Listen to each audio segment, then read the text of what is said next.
Você está ouvindo NetoCast, Direito, Tecnologia e Informação nas redes sociais.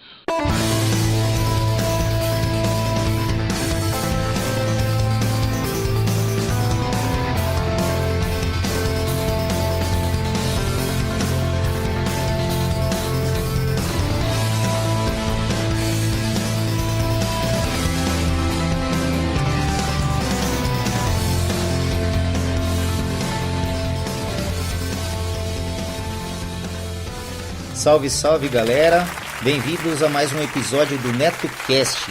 Vocês podem acompanhar nossos podcasts pelo Facebook, também pelo Twitter, ou se preferirem, acessem diretamente o nosso blog no endereço www.josecastanhasneto.blogspot.com. Agradeço às pessoas que participaram e deixaram seus comentários em nosso blog, lembrando que vocês podem nos enviar as notícias de seus eventos, anúncios e sugestões pelo nosso e-mail drcastanhas@gmail.com. Este NetoCast chega até vocês com patrocínio de MAM Líder, tudo para construção. Vai construir ou reformar? Confira antes os preços e condições de materiais hidráulicos, elétricos, ferragens, ferramentas e tintas da MAM Líder. Lá você também encontra assistência técnica em fogões e aquecedores, conversão de botijão de gás para gás de rua e vice-versa. Passe na MAM, converse com o Maurício ou com a Ana e tenha a melhor qualidade pelo menor preço. A MAM Líder fica na Rua Santo Amaro, número 451, Bela Vista, São Paulo. Telefone 3105-1412.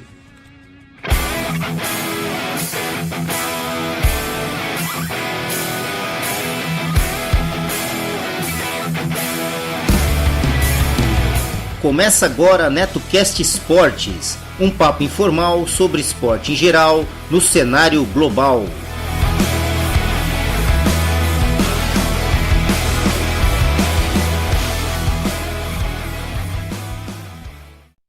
Saudações. Fazer um resumo das lutas, dos eventos que estão já voltando com força e com certa normalidade, apesar desse momento de pandemia, né? Eles têm que pôr os profissionais para trabalhar, têm que se divulgar, têm que pagar contas, têm que viver, e essa pandemia não pode fazer o mundo parar de uma vez, né? Então as pessoas corajosas, que nem viu o Dana White, que falou, não, vou fazer, vou acontecer, foi criticado tudo, mas tá aí, tá com os eventos dele acontecendo, com problemas, às vezes um atleta pego com o tal do Covid, mas não acontecendo, cancela uma luta, cards que parecem que não vão render nada se tornam bons, lutas que prometiam ser boas acabam sendo decepcionantes, mas é assim mesmo que acontecem as coisas. Começado o Bellator 244, que aconteceu no dia 21 de agosto, lá em Uncasville, cidade americana. Falar só das lutas principais, que foram Valentin Moldavsky vencendo por decisão unânime o Roy Nelson, que é um ex-UFC, um veterano que já não está na sua melhor fase, já está no fim de carreira. Talvez até fosse interessante se ele se aposentasse, porque aguenta pancada ainda, mas não está rendendo bom como rendeu no passado. Na sequência, Julia Budd venceu, a ex-campeã Julia Budd venceu por decisão unânime a Jessica Miele. Uma luta fácil para Julia Budd, relativamente fácil. E a última, Vadim Nemkov tomou o cinturão do Ryan Bader, um nocaute técnico aos 3 minutos e 2 segundos do segundo round. No dia seguinte teve o UFC Fight Night, no dia 22 de agosto, num lugar chamado Apex, em Las Vegas. Teve as lutas do card preliminar, começaram com Timur Valiev perdendo por nocaute técnico de Trevin Jones. Depois Matthew Semmelberg venceu outro nocaute técnico, venceu o Carlton Minus. Depois Jordan Wright venceu também por outro nocaute técnico, o Ike Villanueva. E foram esses dois aqui, essas duas lutas, e o Carlton perdeu o terceiro round, quase no finalzinho da luta, o terceiro round, foi no golpe de misericórdia. Jordan venceu no primeiro round a 1 minuto e 31 segundos. Depois veio a brasileira Amanda Lemos vencendo decisão unânime Mizuki Inoue, uma luta muito boa também. Depois o principal, card O card principal começou com Daniel Rodrigues vencendo também por outro nocaute técnico, Daiwalt Grant. Depois a Shanna Dobson também meteu outro nocaute técnico na Maraya Agapova. Foram socos aos 2 minutos e o segundo round aos 1 e 38 segundos. E na sequência foi o Joyce Soleski vencendo com mata-leão no primeiro round aos 3,51 o Austin Hubbard. Na outra luta, Mike Rodrigues vencendo com, acho que foi joelhadas, um nocaute com joelhadas no primeiro round aos 2,17 o Marcin Pranchinho. E a última luta foi o brasileiro Pedro Munhoz, que perdeu por decisão unânime o Frank Edgar. Foi uma luta muito boa e podia até ficar, qualquer um que vencesse estaria bom. Uma luta que houve mais de 300 golpes, então, ou seja, teve muito ataque. Foi uma luta monótona. Ele perdeu para o Frank Edgar e essa luta encerrou esse evento do dia 22 de agosto. Aí lá no mesmo Apex, em Las Vegas, teve o outro UFC Fight Night no dia 29 de agosto. E aí aconteceu o que? O preliminar começou com o Mallory Martin vencendo com um mata-leão no segundo round a 1,33 a Hannah Cifers. Depois a brasileira Poliana Viana vencendo com uma chave de braço logo no primeiro round a 1,53 a Emily Whitmire. Uma boa luta para Poliana.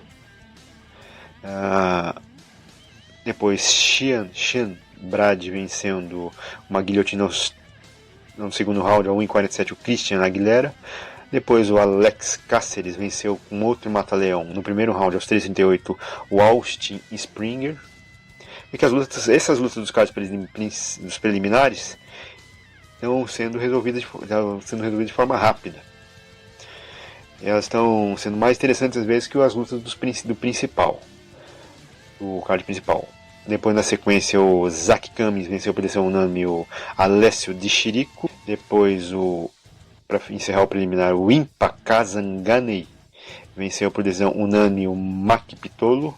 O principal começou com o Ricardo Lamas vencendo por decisão unânime o Bill Auschel. E o que chamou a atenção depois da luta do Ricardo Lamas, que ele acho que é de descendência cubana, ele na entrevista falou um pouco da luta e pediu para o mundo tomar cuidado com Cuba, mais ou menos assim, reclamando da opressão que a família dele vive lá, essas coisas todas daquele país. Ele fez uma espécie de um desabafo durante sua entrevista, relatando problemas que ele e a família dele sofrem desde sempre naquele país.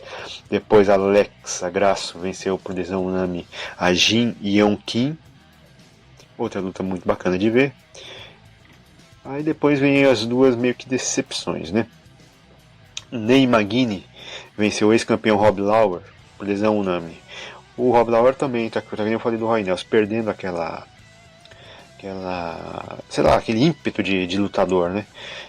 Então se torna saco de pancada, e o outro tem um estilo de lutar diferente. Então foi uma luta que deu até sono.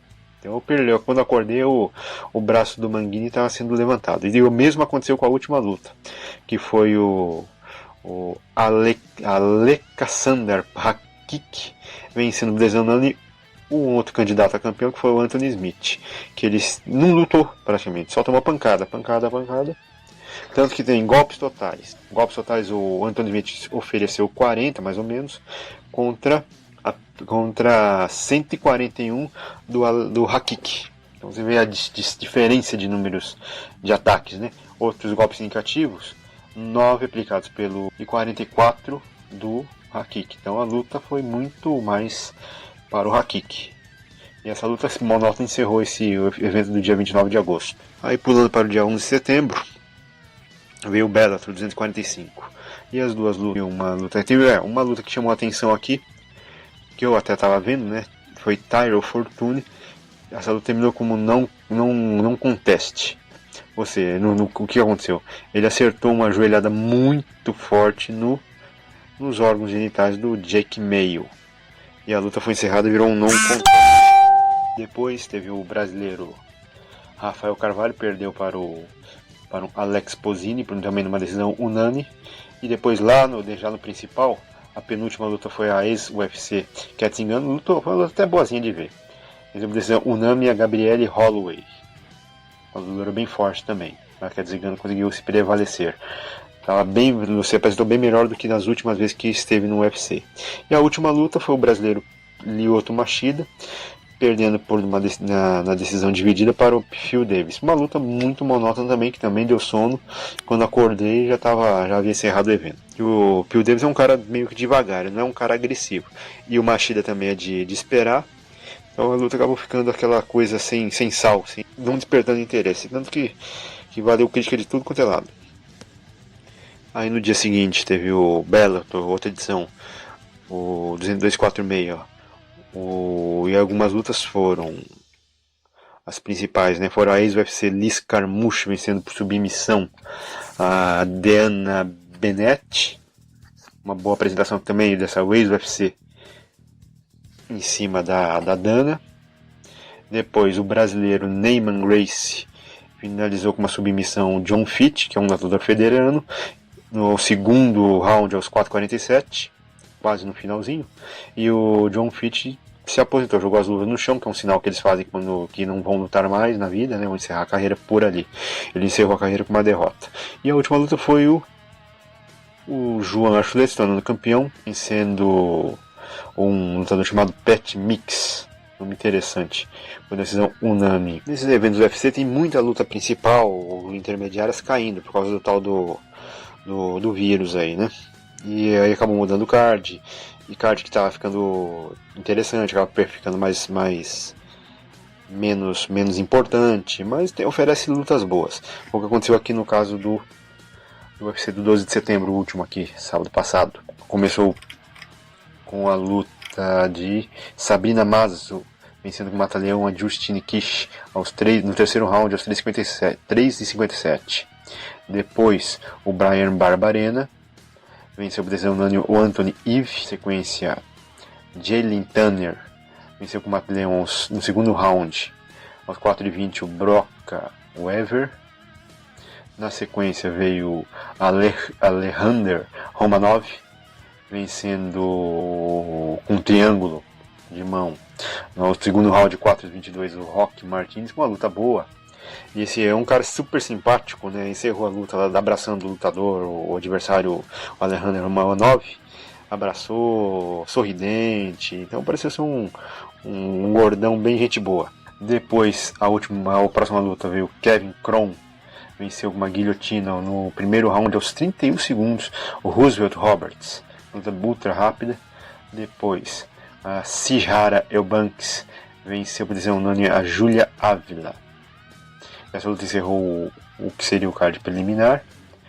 Depois aí começou o principal com o Billy Quarantillo vencendo por socos, nocaute técnico aos 3 minutos aos 7 segundos o Killy Nelson, né? Ele massacrou e depois o cara já voltou meio cambaleante. O Killy Nelson voltou meio cambaleante e acabou sendo derrotado rapidamente, com algumas pancadinhas. Depois o Bob deu por decisão unânime o brasileiro Alan Patrick. Parecia que entrou meio apavorado, o brasileiro. E aí o Bob Green parece que pôs isso na cabeça e ficou observando. Ele olhava o que dava as apavorações do Alan Patrick, ia pra cima e funcionava.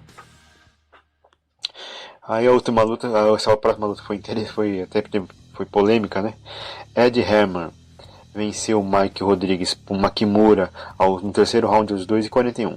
Só que aconteceu o seguinte: no término do segundo round, o Mike Rodrigues acertou uma joelhada no estômago, um golpe legal, e derrubou o Herman. O juiz não estava bem posicionado e para ele percebeu que foi um golpe baixo e mandou parar a luta.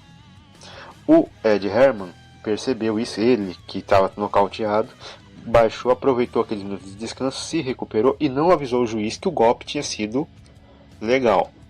E o round foi paralisado. O Mike Rodrigues prosseguiu com a luta, não houve reclamações da parte dele. E no terceiro round, o Ed Herman, quando eles embolaram no chão, conseguiu pegar o braço e virar do Mike Rodrigues, derrotando ele. Ele que havia ganhado já a luta no segundo round. E isso virou o escândalo da noite. Na próxima luta, a antepenúltima, a Rosane Modafferi venceu por decisão unânime a bela lutadora Andrea Lee, que ela termina a luta dela vestindo um chapéu de cowboy, tem um corpo bonito, é loira, tal, entendeu? Tem um corpo muito bom, então bem feitinha, e acabou perdendo para Rosane Modafferi. Na outra luta, Otman Azaitar venceu por nocaute no primeiro round a 1:33, com socos, nocaute técnico, venceu Kama Worth. E a última luta foi a Michelle Worth vencendo por decisão unânime a Anja Hill. Foi uma ótima luta, muito disputada do começo ao fim, nos 5 rounds, que tanto uma como a outra poderiam ter sido vencedoras, mas a Michelle Worth acabou levando o prêmio, e acho que para mim foi a melhor luta da noite. Agora no dia 17 de setembro vai ter um Invicta UFC de edição número 42, só que eles não colocaram as quais lutas vão acontecer, mas às vezes tem links na internet, para quem procurar, acha fácil. E no dia 19, lá no meu lugar em Las Vegas, vai ter um outro card interessante do UFC, bem interessante mesmo. Vai ter o peso mosca abrindo o card preliminar, que vai começar às 18 horas na hora de Brasília. O Tyson Nam versus Jeremy Rivera. Depois o peso meio médio, Michael Baez contra o Jeremiah Wells. Peso pena, Derek Miner versus TJ Laramie.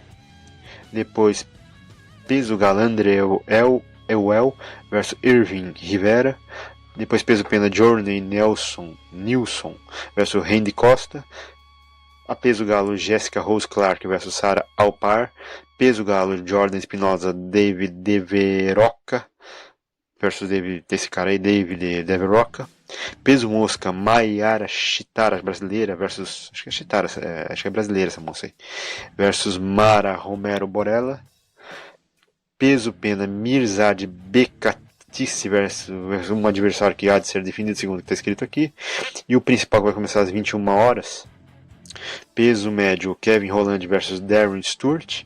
A brasileira, meio americana, peso palha, Mackenzie Dern versus Randa Marcos. É uma Mackenzie, para mim, a favorita, né?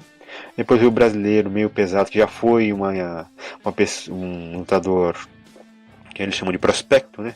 Johnny Walker, que já se perder vai ficar na terceira derrota seguida. Ele vai enfrentar o Ryan Spann. Teoricamente uma luta mais simples para o Johnny Walker. Peso médio, Kazamazat Shimaev versus Gerard. Esse Shimaev como se fosse um russo, né? O Kalin Nurmagomedov, só que de um peso maior. É um lutador bem aguerrido e está crescendo. Tanto que ele fazia lutas nos preliminares, já passou para a luta antepenúltima do evento. Versus Gerard Mishaert, que é um lutador bom, mas eu acho que ele vai perder para esse russo Shimaev. Depois a penúltima luta, peso meio médio, Don Cerrone, que também já vai se perder, vai para a terceira. Mas ele sempre perdeu para ótimos lutadores e ele luta bem. Ele vai enfrentar o Nico Price. E a última luta, aquele lutador que já ofendeu o brasileiro e ganhou dos brasileiros, o Covington versus o ex-campeão Tyron Woodley. Ele xinga, ofende, fala aquelas bobagens todas, mas é um bom lutador. Queria colocar como adendo um evento que está sendo falado e que muitos não gostam, mas ele vai estar crescendo lá nos Estados Unidos.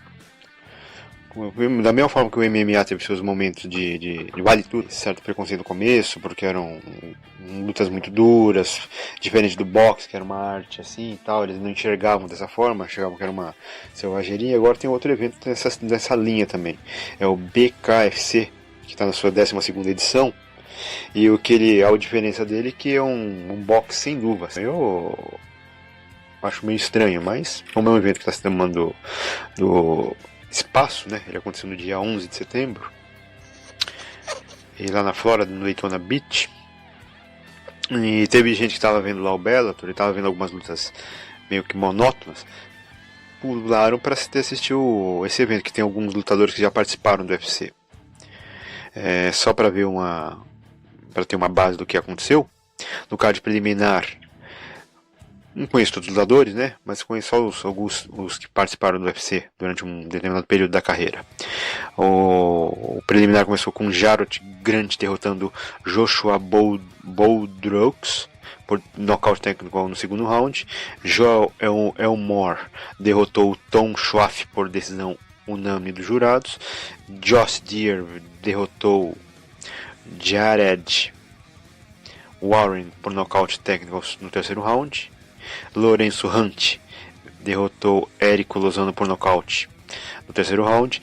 Uma luta entre mulheres, Christine Ferreira derrotou Kalia Cutler no nocaute técnico no segundo round. Regie Barnett Jr. derrotou Abdiel Velasquez por decisão unânime. E o principal começou com Cameron Evans derrotando Robert Washington por nocaute no primeiro round.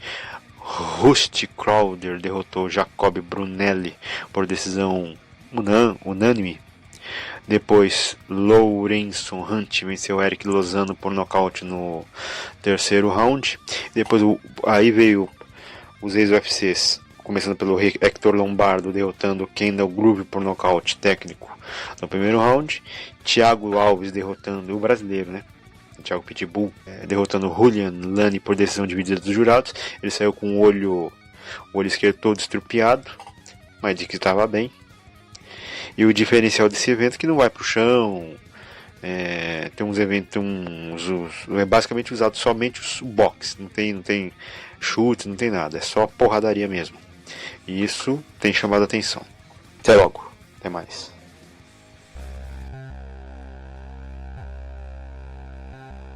Oi, lembra de quando você gostava de músicas que ninguém mais ouvia, de filmes estranhos, de contos e histórias malucas, e por causa disso cresceu com todo mundo te chamando de pessoa esquisita? Vem aqui, toma um ticket de entrada para o Teatro Escuro do Pensador Louco, em www.pensadorlouco.com. Um lugar de cultura que você não enxerga, só ouve.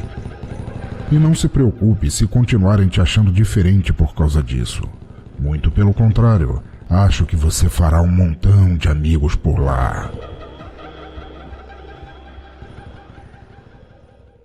Seja um padrinho ou madrinha do NetoCast. Agora ficou mais fácil você apoiar o projeto do NetoCast. A partir de R$1 por mês, você ajuda o NetoCast a continuar trazendo informações e entretenimento para as redes sociais. Vejam também as recompensas para os padrinhos e madrinhas que colaborarem acima de R$5. O conhecimento é nossa melhor arma. Acessem www.padrim.com.br/NetoCast. Quero deixar meus agradecimentos aos padrinhos do NetoCast. Pensador Louco, dos podcasts Som no Caixão, Desleituras, Necrofilmicon e Exadoff. Acompanhe o trabalho do Pensador Louco nas redes sociais e também pelo www.pensadorlouco.com. Yuri Brawley, do MongeCast, o podcast de entrevistas e bate-papo que irá te levar para o patamar de sapiência de um verdadeiro monge budista. Acessem www.mongecast.com.br. Danilo de Almeida, do Doublecast, o podcast de músicas, resenhas e indicações de bandas que irão fazer suas caspas virarem mandiopan. Acessem doublecastpodcast.blogspot.com. Dan Endo, amigão lá do Japão com participação constantes em vários podcasts, inclusive no Giro NetoCast e também sempre presente lá no Boteco Virtual. Sandro Cruz, escritor, produtor e podcaster, host do Debacast, um podcast que traz os mais variados e loucos assuntos envolvendo tecnologia. Acessem debatec.blogspot.com. Repetindo, debatec.blogspot.com. Meus sinceros agradecimentos, pois suas contribuições são fundamentais para manter o NetoCast no ar. O conhecimento é nossa maior arma. Não tem tempo de procurar as tendências de podcast? Nossa equipe de redação seleciona os assuntos mais relevantes da semana e prepara um boletim com os links para você não perder nada. Se inscreva no RSS News e esteja por dentro das últimas notícias, reportagens, opiniões e principais tendências que estão transformando o mundo dos podcasts. Esse é o RSS News, que te envia um podcast abraço. Você que tem o aplicativo PicPay instalado em seu smartphone, agora também pode realizar suas contribuições diretamente pelo aplicativo. A partir de R$1, você ajuda a manter o NetoCast no ar. Isso mesmo, menos que um cafezinho. Procurem por @NetoCast diretamente em seu aplicativo PicPay e ajude o NetoCast. Informações curiosas, tecnologia, comportamento e filosofia, principalmente a de boteco. Tudo isso e muito mais no Pudimcast, o podcast mais gostoso da galáxia. Coloque o fone, dê o play e ouça direto pelo pudimcast.com.br ou pelo Spotify ou pelo seu player de podcast favorito. Pudimcast, o podcast mais gostoso da galáxia.